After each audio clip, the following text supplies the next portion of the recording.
Welcome to that spiritual, actual, factual answers to questions you're asking. You find them inside you, recite you, reciting the records. Akashic, we laughing, we drafting the passion to vary. It's time for that comedy, dramedy, all of the fanciest, catchiest acronyms. Listeners, listen, we traveling. Conscious is always unraveling. The reading you're having is mapping you back to your natural habitat. Abracadabra, it's magic, let's basking it. To top it off, the host, all the classiest. Now, what were you asking for? All of the answers? What? All the answers.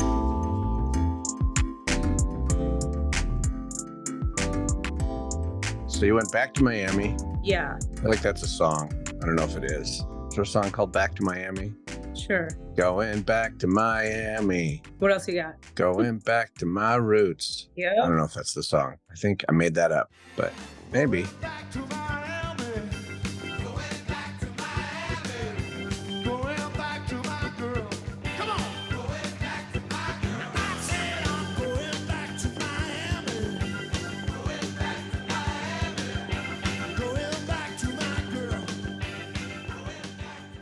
But you're there. Why are you in Miami, Katie? Rubin, my friend, who is still on the East Coast. I've learned that lots of people actually listen to us talk on this podcast. Okay. Oh, dear. And they talk to me about what they hear us say. Mm-hmm. And it makes me remember people are listening who aren't outside my tight circle of people I would tell everything to, right? Okay.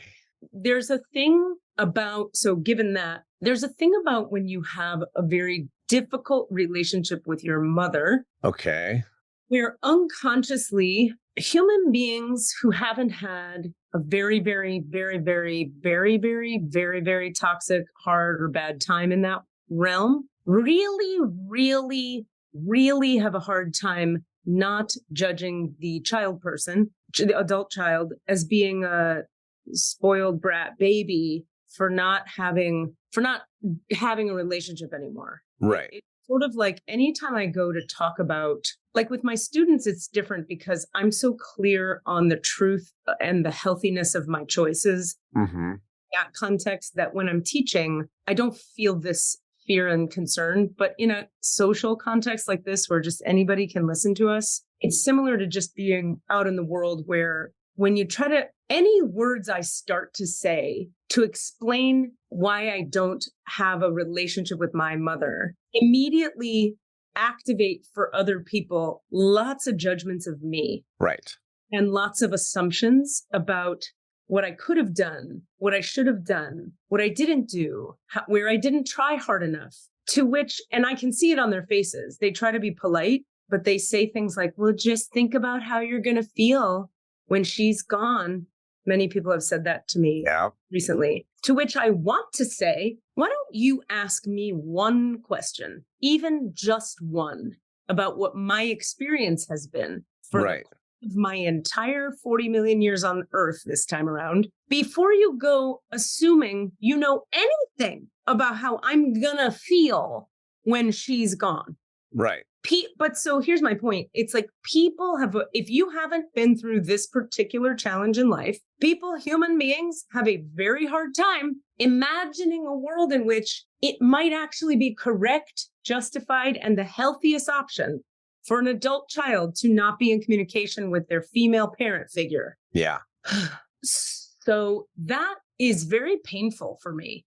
Like, I have never until this morning really let myself feel into how hurt that makes me feel and sad it makes me feel to be immediately judged by people for what's been the hardest thing in my life. Well, maybe the second hardest, but pretty high up there. Some people I know that were very close to me in my childhood recently said that sentence, just think about how you're going to feel when da-da-da. And it was really hard to hear because they were around at the time. Right.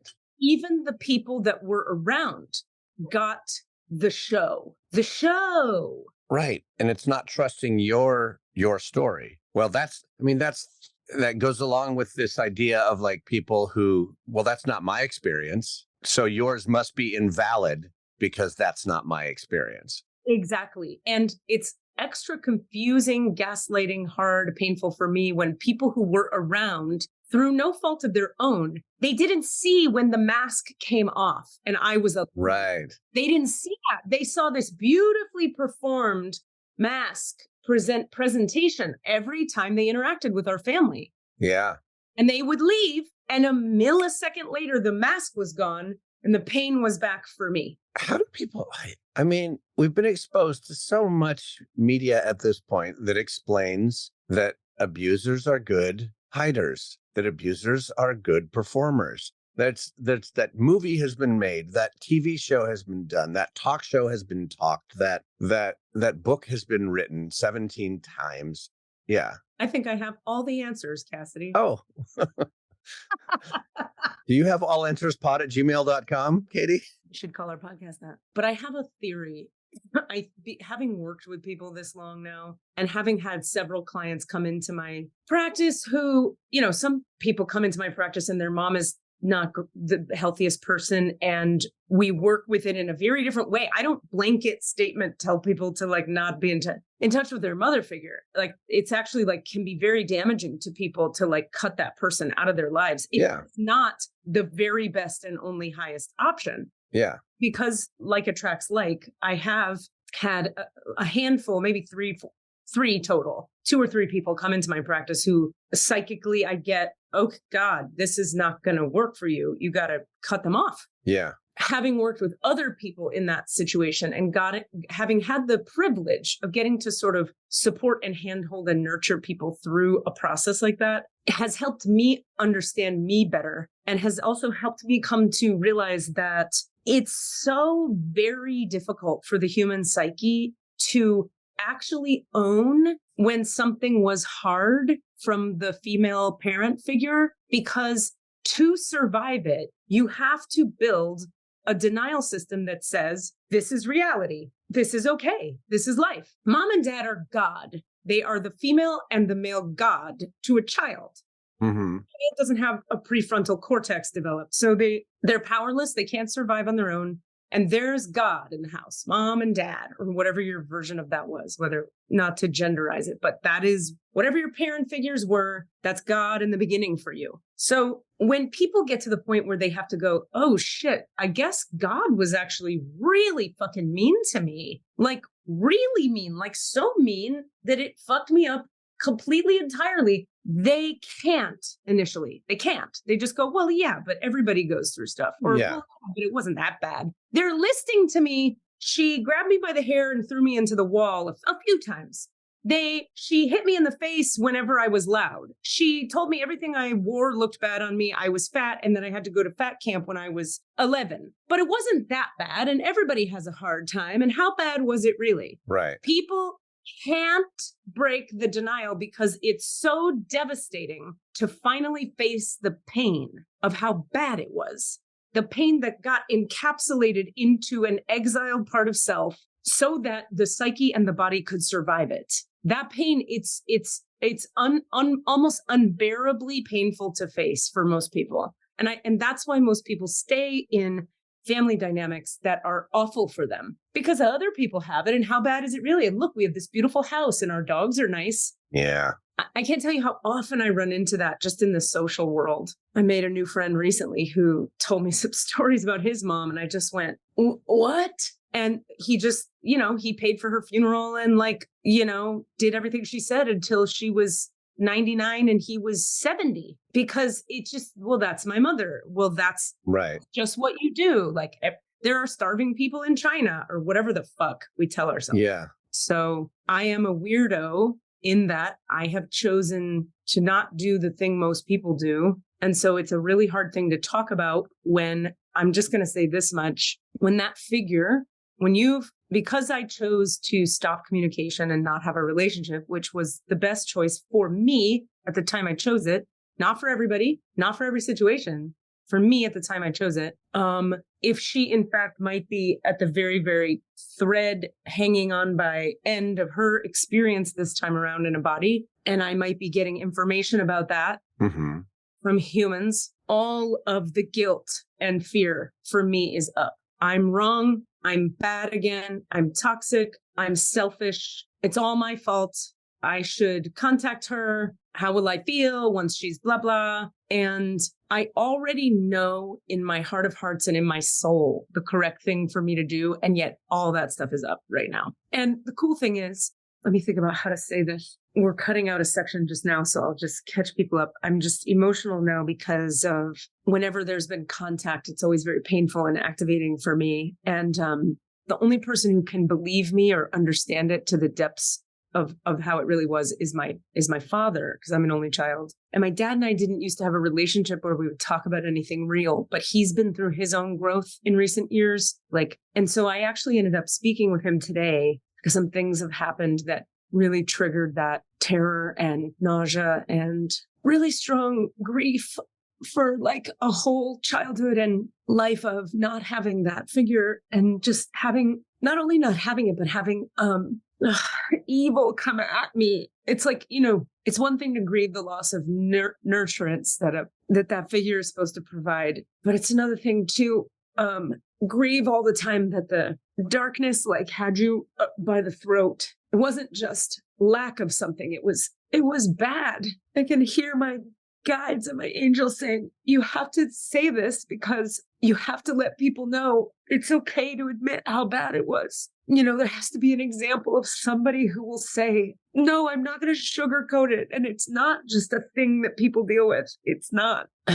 So the really cool thing was getting to talk to my dad today about, I asked him his advice. It's in the past couple of years, there's been opportunities to do so, and he's different and I'm different and our relationship is different. And it's really nice because he was able to kind of be a dad and rationally say, I wouldn't do this. I'd probably do that. Also, you're great. Let's talk about let's talk about the news. Let's talk about entertainment. He dadded me. I didn't have that really either as a kid. So it's really beautiful to get to have some of it now, but it also brings up all the minutes of my life that I didn't have it. Right. All the lack of before. And that's another one that people in adulthood often say that spiritual bypassing bullshit nonsense about, well, he's great now and he did the best he could with what he had. So I just let it go. It's water under the bridge. And it's yeah, I can feel the pounds of grief you don't let yourself feel under that. And I understand that we do want it to be water under the bridge, but that doesn't mean you don't grieve the pain of the loss. Yeah, you got to go through it before you can forgive it or forget it. No, probably never forget it. Forget it would be a packing away. There's a thing that happens though, and this is the part that feels so important for, I wish people could hear this. This is why it's good for me to be doing this. It's when we can cry through the pain of something and own it as having been painful in the past. Something new arises after that. There's a new space in the heart that's open. There's a piece of that pain is now gone. But people think the only way to get through their pain is to think positively on top of it. And that makes the pain stay. It makes it stay. It's the wrong approach. And it's being sold across the world. Only good vibes. There's a pillow right here on this Airbnb, right there. Good vibes only. It's right. It's 3 feet from me. Go fuck yourself, embroidery person. Oh God. If I ever have an Airbnb, you're gonna just say go fuck yourself. That's gonna be my fucking pillow. Have you watched Somebody Somewhere? Not Everything Everywhere All at Once, but Somebody Somewhere? No. It's a sitcom on HBO. I've now watched the first season. It's just a fucking sitcom about real awkward people and their shitty, fucked up life and where they find joy and where they find pain. And the people aren't particularly attractive. And it's just it's a comedy, but it's a very human comedy. Something happens, somebody's friend betrays them and they co-own a store together. And it's a store that would have that pillow in it. Right. And they have two pillows that are where they sit. And one says Queen Bee and the other says bestie or something. They're label pillows. Okay. And so the one just redoes one of the pillows and it just says fucking cunt or something like that. And she comes in and then right when she sees it, some other woman comes in and goes, ooh, is that one for sale? And totally buys it. Because she's yeah, of course I want the fucking cunt pillow. We've seen that whole movement of mean cards. Oh, yeah. like, bitch, you're old. It's like a birthday card or whatever. Right. Like that's like, it started with shoebox greetings in the 80s and 90s. And then they got more advanced, like it's more like young. I don't think I've ever seen bitch, you're old, which I think kind of tops right there. That might be the best one. I definitely made that one up. But yeah, like just, I think to me, I was very happy when those cards started being in circulation because I feel like it speaks to how desperate we are in this culture for somewhere to express the lower self in a way that's healthy. So it's like, it's not an actual threat to say to someone in a birthday card, bitch, you old. Like it's funny and wrong or whatever. Right. Because the culture is so desperate to have anywhere. Can I say anything that isn't shiny and perfect? Yeah. We got in a big discussion last night at a gathering I was at about language. And the proposal was, look, if we normalize cussing to make all cuss words okay, then we don't have cuss words. Right. And that was interesting because we were talking about like raising kids and what kids can say and what you let them say and what you don't let them say and how you explain the difference. And that was, oh shit, what do you do with that? Like, we can't, if we make it all okay. So it's like, there's this weird zone. If we, make things all bad, then that's not good. That's no good. But if you make things all okay, then I need fuck in my life as a bad thing. I need shit. Yeah. Yeah. How do you express that need if it's just a perfectly fine word? Exactly. Like I was talking to my friends who have a kid who is 12 and they cuss like the dickens around her and she doesn't. And I said, she's an only child. I said, how are you guys doing that? Like, how is that working? She doesn't seem to take it on or like, what's the deal? And they were like, here's how we did it. We decided we're not going to police ourselves around this kid, but we're going to explain to her, here's the deal. These are words that in social society, the world believes are bad and wrong for kids to say. So we're going to say them in front of you because we're adults. You can say them in front of us. We don't care. But when you leave the house, just know if you say them out there, you're going to get a call from the principal and you're going to have to come home in the middle of the day and people are going to judge you. And it might be a little complicated. Yeah. We love you and you can say them and we will never punish you for saying them because we're teaching them to you. But just understand that. And their kid does happen to be a kind of an Enneagram type 1 rule followy kind of kid.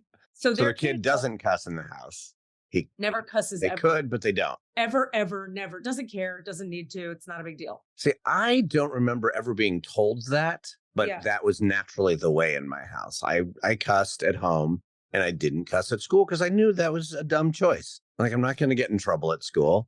I don't remember. I mean, it might have happened pre-conscious. They might have given me that information before I was remembering it. Right. But that was always the case. My mom would make fun of me if I cussed in front of my friends at my house. They'd be like, stop showing off for your friends. Right. But I couldn't use denigrative words. Couldn't call someone a name, especially, gay bashing words or racist, or even just, I don't even think I could say like asshole if I was calling somebody an asshole. Okay. So it was very clear. It was like, if you stub your toe, you can say shit, of course. Okay. But you can't call your brother that name. Okay. Because that hurts. Interesting. Yeah. I don't know. I think we've gotten off topic, but no, I mean, that's the topic we're on. Of like parents, like what to do about bad words with kids. Because when you think about it, where is it that, because we were talking before about how do you keep the value of the expression of fuck if fuck isn't a quote bad word. Right. But if you think about what are the contexts in which fuck is a bad word in our world? It's with kids and like, I guess like work, polite society, like work. Right. So like at the bank. Or your grandma. Right. So I guess what I was thinking about with when I brought up the kids thing is like, if you can address it directly with your kids, then everything, you get to have the higher self and the lower self. You get to say, oh yeah. So like, what if we addressed it directly at work and said, all right, guys, when the customer's here, let's not say fucking cunt and shit and piss because it gives them the impression, they might get the impression that we're untrustworthy or something. Right. Or unprofessional. Ourselves, since we understand that we're all people dealing with feelings, we could say it. then you might, I don't know, maybe it's helpful. After that, there could be a conversation between businesses and people buying shit. Hey guys, you're adults, we're adults. We're all going to say fucking shit and piss. And none of it means we're not professional. We could still sell you a good couch. I don't know. What do you think about that idea?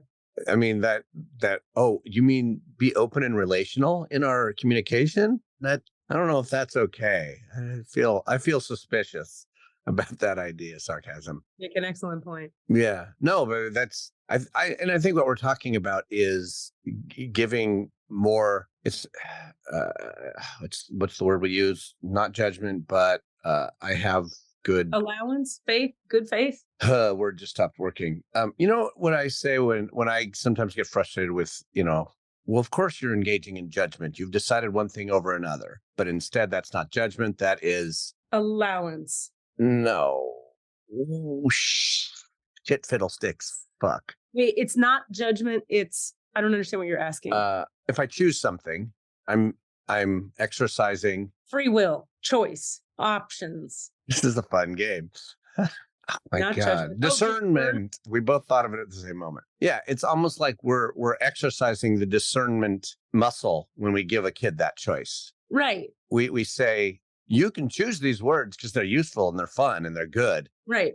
But you need to know how to use them to the best effect in this society and in this world. Right. Like understand how most people will receive them and then make your choices accordingly. Exactly. That's also teaching ourselves that we have an effect on the world around us, and that should we so desire, we might make choices that might be counter to what our immediate first gut thought is, because we care about the rest of the world too. Right. So, I might want to take a dump on the sidewalk because I need to, but I'm going to make a slightly different choice. I don't really ever want to take a dump on the sidewalk, but maybe I do. But because I care about other people, or how other people, what other people think about me, then I'm going to make a different choice. And so with the kid, you're like, oh, you can, I'm literally not denying you the ability to say it. You'll get in trouble at school. That's a bummer. That's what I'm saying. That's what friends did. Yeah. It's just like, be aware of your consequences and make your choices accordingly. But I mean, so then you could argue, like, let's say you don't have a kid who is similar to this person's kid. You have a kid who's real traumatized or angry or rebellious, who's like, fuck, dick, pussy, fuck, everywhere they go now. It's a good song. Now what do you do? Maybe then what you do so then I have an answer. Then what you do is, if a person can't choose to behave well with the power they've been wielded with words, take that power away as a consequence rather than taking it away at the gate. Right. You say, oh, I gave you this thing, and oh, you know what? It looks like I have to take that sword away from you now because you hurt other people with it, or you swung it a little too wildly. Totally fine. I understand that. So let's take a step back. I'll give you this sword back later because you were hitting your brother with it. Exactly. So then my question becomes, how did we get on the topic of we need the word fuck to have its own weight? I was talking about fuck. You can't say fuck in school. Why the fuck not? Dude, you just said fuck again. What's the big deal? It doesn't hurt anybody. Fuck, fuckity, fuck. We were just talking about how people need to express their lower selves because of greeting cards said, bitch, you old.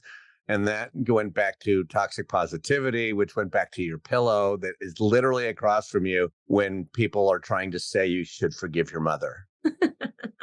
The other thing, okay, thank you for that, because what that brings up too that people often don't understand is there's a difference between forgiving your mother and continuing to relate to her. People assume that because I don't have a relationship with her, I'm still not in forgiveness of her. No, forgiveness work is a whole other animal. Forgiveness work people have a lot of misunderstandings about forgiveness. I find that forgiveness arises as you do your grief work. Like if I can admit how sad I am and how hurt I was and how painful it is.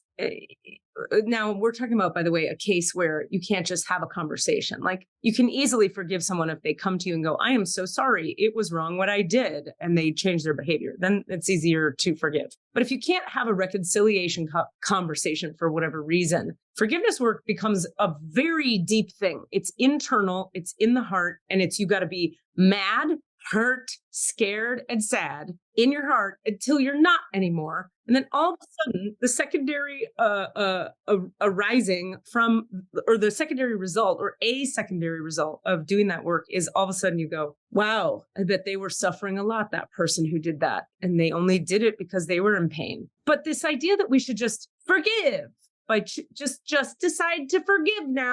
Let it go. Is, if you can, by talking yourself into it, great. But if you actually can't, then there's nothing wrong with you. There's just grief work to do. But sometimes you can. Sometimes you could sort of go, I really see the pain they're in, and they're clearly making this choice, and it wasn't about me. I'm letting it go. I'm forgiving. Because you can just really get there in the heart, not the mind. Right. Other times you can't. And you got to do some fucking work. And even if you've done that work, what I'm hearing, like what the people, whoever these people are who are foolishly trying to tell you what they think about your relationship with your mom, the fuck do they know? Like, yeah, like you said, they aren't asking what's it like to have any connection to her. And you can say, the moment I have any contact at all, it's deeply traumatizing and incredibly triggering, and it fucks my life up for a week. I mean, well, also, they're not asking what happened. Right. And they're not asking what consistently happened. And they're not asking when the last time it happened was. And they're not asking what the patterns of behavior are. Right. There's way too many things you'd have to understand to be justified in giving me feedback or advice on what I should do. Right. In a situation like this. So, yeah. Yeah, I think what I'm also adding on that is the past. They're not asking about the past, but they're not even asking about the present. No, totally. Or about you in that context. Yeah. They're making it about her entirely. So you forgive, you do this. Like, do you know what happens if the moment I open that door? Do you know how awful my life becomes the moment that door opens? Right. I don't want that to be my life. That's right. So it's easier if I don't. But then people make it's easier if I don't a judgment because then I'm being selfish. Right. Life was easy. Family's not easy. I'm like, okay, well. That's a start. Good point. Well, good for you if you have the kind of family where the challenges of your family are worth pursuing. Yeah. I have my dad is a perfect example. He's not easy, and I'm happy to pursue it. Because there's enough of a payoff, enough of great stuff that comes out of it, that why would I not? That would be, it would be very crazy in my circumstances with my dad for me to cut my dad off. Right. Not crazy in my circumstances with the other person to cut her off. It's not crazy. It's correct. So it's all about the circumstances. Says. Plural. Well, I think you are doing a service. I think you are correct. There was a moment when we were talking where I was like, hey, Katie, do you want to just talk to me as your friend and we don't have to record this podcast and we could just have a conversation and it's okay. We don't need it to go out to the world. But then I think you, like you said, you got real clear the message that it's like, no, actually, people need to hear this.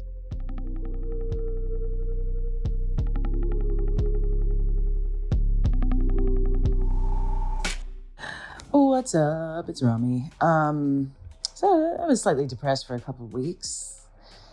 And then I did one sitting where I meditated and touched into some grief and let myself full body cry for 10 minutes? And then that's the end of my depression. It's amazing. It doesn't actually take that much. It takes a lot. It takes me 2 weeks to sit my ass down and cry for 10 minutes, unfortunately. But once I do that, the results are so profound. Like I can touch joy again, you know?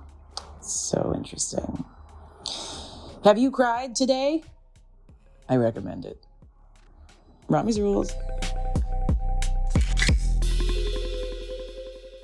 So in other news, I'm in Miami, Florida, my childhood home. So I thought what you started to tell me was why you were in Miami. And then this whole other conversation ensued. I was like, great. So why does that take you to Miami? So now I'm going to tell you some wild, wacky esoteria that is in line with our podcast quite nicely. Okay. Along with just some gossip about Miami, Florida. Okay. Let's start with gossip. Hot Miami goss. Miami goss. So think of a frumpy, nerdy boy that you knew in junior high. Got him. All right. Pretty frumpy. Always smart, great sense of humor, but out. Oh, wait, I have to change. Okay, go on. Outsider, misunderstood by people, kind of frumpy, kind of maybe a little doughy. Uh-huh. A little weird. Yeah. Right now, how old are we in junior high? 13? Sure. All right, now, imagine you don't see him for 25 years. Yeah. Let's say you don't see him for 10 years. You catch up when he's 23 and he has become a runway model. Yep. Who has all the friends, is well balanced, and has several mansions across the globe, and is very wealthy and very intelligent and has a think tank that he created because he's so smart. Why not create it? That is the degree of radical shift between what Miami used to be and what it is now. It's sort of like all of South America. I've read about this a little bit. So anyway, all of South America that had money when the economies of South America started to really not be good. And by the way, if people are curious, understanding what's going on in South America and the economy is pretty fucking interesting in terms of its global impact. Those economies are falling apart, in a real way that's got big global implications, just like China. Anyway, the rich people in South America of various countries who were like, oh shit, the government is fucked here. This economy is about to collapse. Our dollar is going to be worth nothing in 5 minutes. Where do they go? I'm going to guess Miami. Miami. They purchase everything and they schwankify it fast because they need to get out, and they need to get out now, and they need to invest their money in something. So it's not just sitting in a bank, which could collapse at any time. So they come to Miami and they buy it up and they make it amazing real fast. So the Brickell area, Wynwood, the beach, Kendall, Pinecrest, these areas that were Kendall was a frumpy suburb that was ugh, we have to go to Kendall. I grew up there, but we would leave Kendall the minute we could to go anywhere else because it was just sad old houses from the 50s that nobody ever updated on sad cul-de-sacs with kids doing drugs. And it was just not great. Schwank. Every fucking lawn is perfectly coiffed. What used to be a Winn-Dixie is now a Whole Foods and a Target out here in the boonies. I'm not even to the schwanky parts yet. Driving down the streets in Kendall that used to be oh, those are nice houses. We're in a nice neighborhood. They're all mansions now. They're all mansions. I don't know how they did it this fast. They flattened everything and built everything into mansions. Brickell used to have 5 office buildings and 5 hotels. Now it's Brooklyn, but cooler. Huh. Everything's a coffee shop and a music venue and the newest thing and yoga. And it feels like Amsterdam, but at the beach. It's so sexy and so diverse. And there's people from all over the world there. South Beach is I can't even start talking about it. The whole thing is completely 70 levels up leveled. I'm stunned everywhere I go. Here's down to this. There's a bunch of parks in the neighborhood I grew up in. Shitty little parks with a sad swing set from the 70s that just never got updated by the late. I just had a ghost girl sitting on it. Reet, come play with us. For real. One sad kid alone kicking a soccer ball by himself in the field. Now it's the state-of-the-art jungle gym with all that fancy plastic stuff that you can't get hurt on. And the new swing set that has a plastic thing that comes around you to protect you so you can't fall out of the swing. Hundreds of millions of dollars to revamp the parks of Kendall. It'd be the equivalent where you are. It'd be if you went all the way out. If you went to Pinole. Uh-huh. Pinole went from being Pinole to Larkspur. Got it. That's what it's like. Okay. It's shocking. Weird. As a child who grew up here. Yeah. Okay, now that's the gossip part. Now here's the esoteria. I really enjoy how we cover all these layers of reality here together. It's important. Very fun. Just everything all at once. Fuck you. Everything everywhere all at once. Wait, God damn it. Good name for a show. So, oh boy, this is part of the show I'm writing. When I moved from New York to Jacksonville, I'm sure I've shared this on here. I started to see, we talked about how in Colorado, I was seeing the 1s and the 8s. And then when I moved here, it was 218, and I was confused by that. Yes. And then I told you the 305 showed up. Is this ringing any bells? I don't remember the 305, but Okay. I remember the numbers, different number things happening. Well, so when I moved from New York to Jacksonville, it was a relentless 218, 218, 218 everywhere. And then it took me a while in therapy to 218 is my birth date. And then I was like, oh, a few months into seeing 218 everywhere. But then I was like, well, who cares? What about my birth date? Then I realized, oh, it's a rebirth. And I got that in therapy one day, downloaded psychically. And then it was like, oh my God. And all this stuff opened. About halfway through seeing the 218, I started to see 305 all the time, which really stood out to me because 305 is the area code for telephones in Miami, which is where I'm from.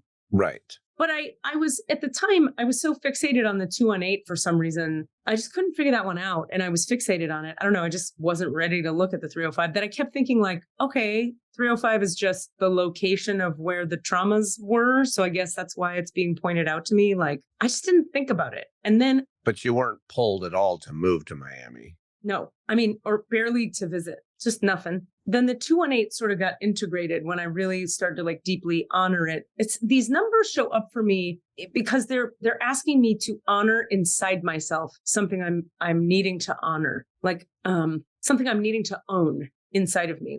Okay, so when I started to really own that I'm in the middle of a rebirth, it was oh. And then I stopped seeing the 218 everywhere. Now it'll just blip around from time to time because I'm so deeply in the work of rebirthing that it knows it doesn't, I don't have to be shown the 218 because I get it. But now the 305. So a couple weeks ago when Chauncey and I came down here, I'm trying to think, how many fake names have we had for boyfriends of mine since we started this podcast? Just 2? Newman Manfredson, Chauncey. Yeah, I don't think we gave other people a nickname. Yeah, they didn't have as much weight. Anyway, Chauncey and I came down here for a little vacay a couple weeks ago when he was visiting. And he went to we were done with our vacay, he went to the airport and I had some time alone in my car and I had this huge, suddenly I'm sobbing and I'm receiving the energy of the land and I'm having this whole, how locations do stuff to me. I was in the parking lot of a Publix and I was my heart's opening and I'm grounding and there's all this stuff occurring. And I had this realization that you have to be in the 305 for the 218 to occur. Shit. So you have to visit there in order to continue your rebirth work. It's like a full circle deal. And I now think that the only reason I was in Jacksonville, spiritually, was to get me here because Miami was so not on my radar. In other words, I wanted to be in Jacksonville personally because of the astrology and because my sister was here because I wanted to get out of New York. But spiritually, it was like a big yes, go, go, go spiritually. And the whole time I've been there, I've been why did you say yes to this? What is this about in terms of anyway. And some great things have come of it. And improv has been a huge thing. And the friends I've made and all of that is good. But now with this awareness, the depth of how true it feels, it's oh, Jacksonville was if they had said to me, if someone had said to me in New York, so go to Miami, I'd be what? Get out of here. You just had to get near enough to it. It's still pretty far away. 4.5 hours. That's a lot. Are you saying...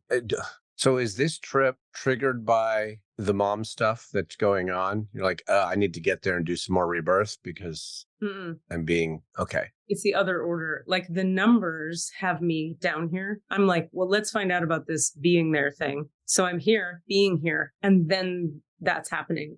Okay. But you were chilling in Jacksonville doing your life this last week and you're oh shit, I got to go back to Miami because I have some work to do. Yes. And I'm exploring how long I need to be here to do that work. Oh, shit. So you might have to take a few months or something. Damn. Move the objects. Move or sublet for a few, you don't know yet. I can't. Oh God. I can't sublet. Oh, Katie. Sorry, that there was judgment in that exhalation. Not judgment. I would call it concern. Wonder. Oh. Yeah, maybe concern. Just because I don't want you to have to fucking move again to fucking Miami, deeper into Florida. I don't want you to. But Miami is like coming out of Florida. It's not like the rest of Florida. That's true. Miami's like a European party town. Right. It's like a little haven. It's like Austin is to Texas as Miami is to Florida. Sure. With fewer blue voters. You know what's interesting about that? It's so interesting to look at Miami's like voting patterns because the Cubans in Miami all escaped Castro. Were we talking about this last week? Mm-hmm. Yeah. And so they escaped communism. So now they're very skeptical of anything that smacks of the government takes care of us. So they're red just because they're like, get your hands off my shit because I died under torturous communist regime. But they're not reacting to autocracy as being the problem because that's what you'd think they'd be experiencing. It's a good question. I think they experience government control as autocracy. Right. Government was the problem, except of course, really it wasn't. It was that one fucking guy and the history of singular guys creating a government that did that. Right. I don't know why that's not obvious to a lot of people. I really don't get why that isn't the next logical step people go to. Just going to interrupt you because I just want to tell you that everybody that Katie just pulled the best sexy librarian I've seen in a really long time. Stop it. The whole time we've been talking, she had her hair very tightly pulled back into her in a bun. So into a bun behind her. It's very severe, very professional looking. And you have these gray glasses that are like clear, but kind of big and chunky in a sexy, cool, hip way. But they look one way when you've got them on. And then suddenly she took off her glasses while talking and then literally took the hair out and then shook it out like a Prel commercial from the 80s and now looks like sexy librarian. But the important part, I just want to point out, is that you didn't do it. You did it unself-consciously. So it was very just like, what? I'm just shaking out my hair and my tresses are now cascading down my shoulders. What? I didn't even notice I was doing that. I so appreciate the very notion that I could be in that camp. Absolutely. And I was noticing like your hair looks amazing. Oh my God. Did you get a blowout in Miami? Did you get a Miami blowout? Did not, but I did get these roots handled by a professional, which was really youth inducing. Well, Katie, I have to say, I actually don't. I hope that the message you get about how long you need to be there is just like, oh, I need to do a month in Miami, not, oh shit, I got to move to Miami. But why do you hope that?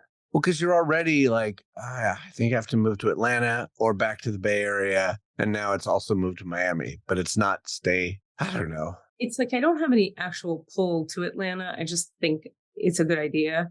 I do have a pull to California. It just felt like I can't, that's not quite it. And then when this popped up, it was like, oh yeah, that's a yes all the way through me. But you're right. Maybe it'll be like, just be here a week and do this, or just come back sometimes. Yeah.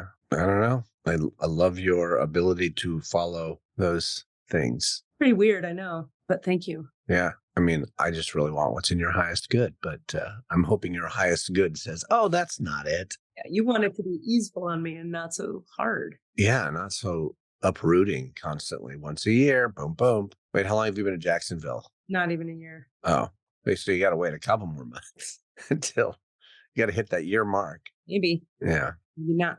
I wouldn't. It'd be less hard for me, I think, than you're saying it would be for you, for me. Right. I wouldn't mind. And since theaters are closing everywhere, all over the country, like there's no point in making any choices based on whether you might have a theater career ever again. There's much more theater here in Miami than there is in Jacksonville. That's true.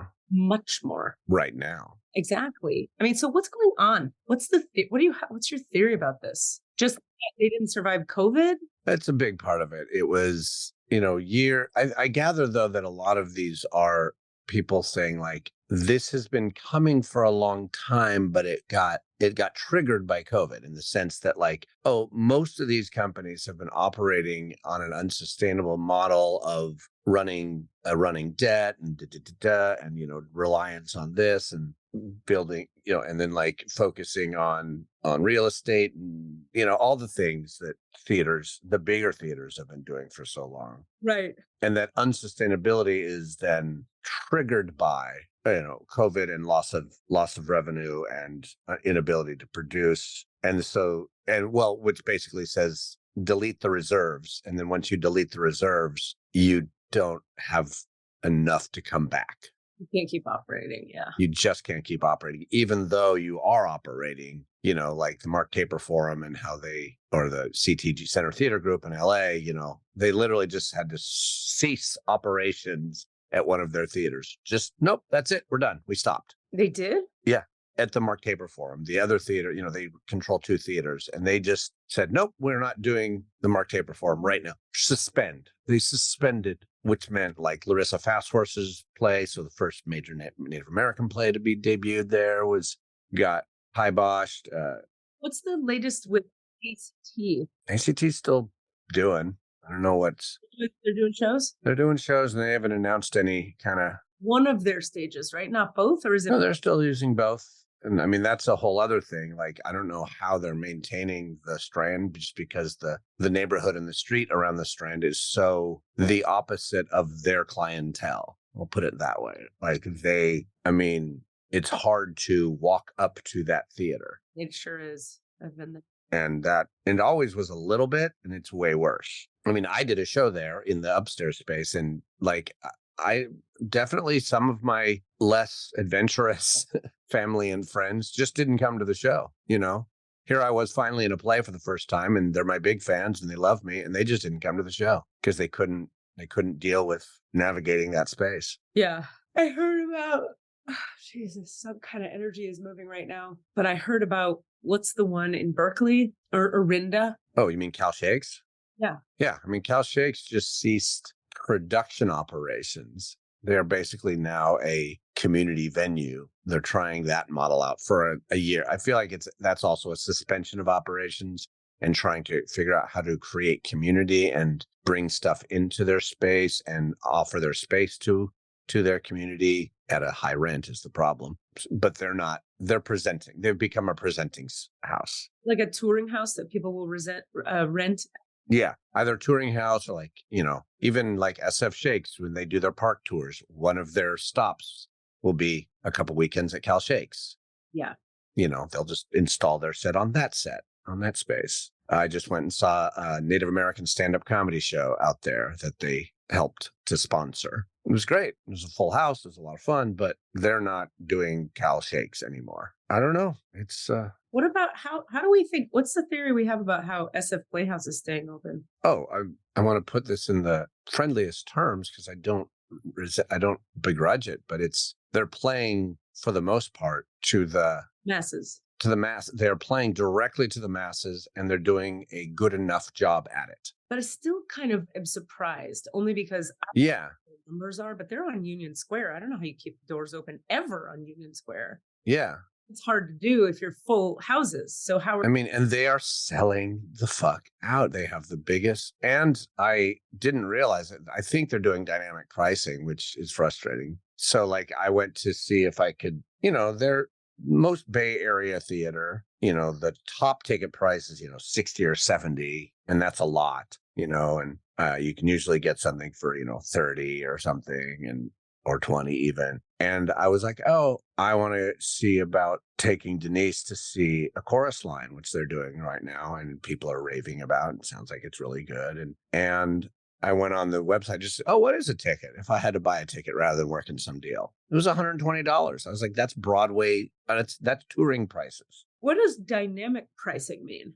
It responds to demand. The longer you wait to buy, okay, the more people buy tickets, the higher the price goes, which I hate. That feels so. I mean, I'm glad they're able to do that, but it's like the more exclusionary it becomes, the more exclusionary it becomes. Yeah.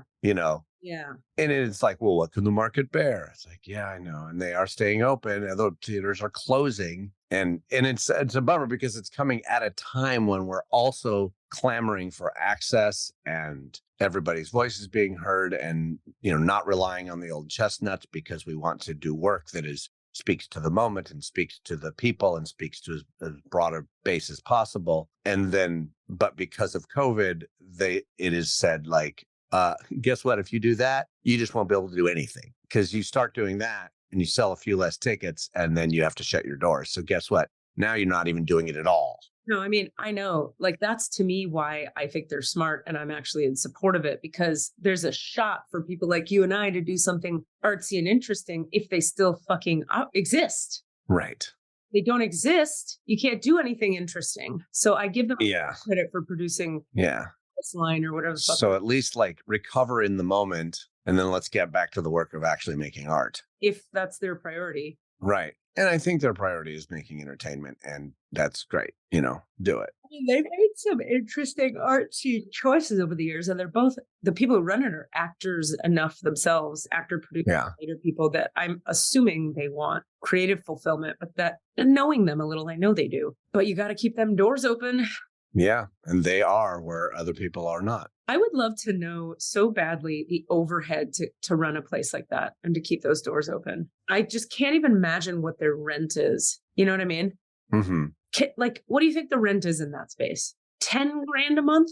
I just don't even know what the words are on this sort of a thing. It's so outside of my, I can't fathom how any store stays open ever half the time. Not like a Target or something, but like this boutique, you know, when I walk by it and totally, there's maybe one person in the store when I look in. And so do they sell? Oh, today they sold $170 worth of merchandise. There's no way they can pay rent and people. It has to be they make a lot more than we think they do.